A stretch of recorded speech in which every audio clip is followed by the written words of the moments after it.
তো আমেরিকায় আমরা বিশ্বাস করি, এখনো, আগে করতাম, এখনো করি, যে আমেরিকাই সেই জায়গা যেখানে আমাদের চিত্ত ভয়শূন্য থাকবে, মাথা উঁচু করে কথা বলতে পারবো। সেখানে এসেও যদি আপনাকে কথা বলতে চিন্তা করতে হয়, I do not see that that can sustain American democracy, American constitution, এটা সাস্টেইন করতে পারে না।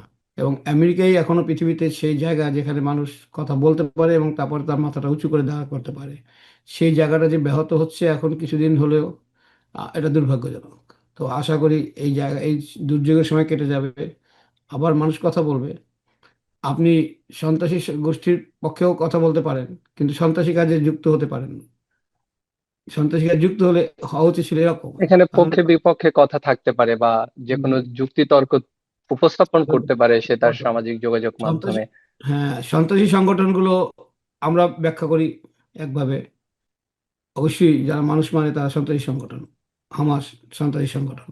কিন্তু হামাসের পক্ষে কথা বলার জন্য যদি কেউ বলে যে হামাস এই কারণে করে, সেটুকু কিন্তু হয়তো ঠিক থাকা উচিত ছিল। কিন্তু অবশ্যই যদি আমি বলি হামাস যা করছে সঠিক, I I will not agree, right?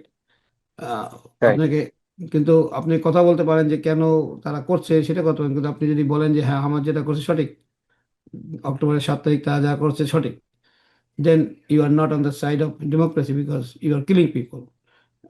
But still, আমাদের যদি কেউ সরকারি সংগঠনের সাথে যুক্ত থাকে সরাসরি, সেটা ভিন্ন জিনিস, অবশ্যই তাদের বিচার হওয়া উচিত। তো আমি যেটা বলতে চাচ্ছি বারবার, যে এই যে মতের সংঘর্ষ, আপনার দ্বিমত করার যে স্বাধীনতা, যে গভর্নমেন্টের সাথে, প্রেসিডেন্টের সাথে, আপনার সিনেটরের সাথে, সেটাই আমেরিকাকে মহান করেছে।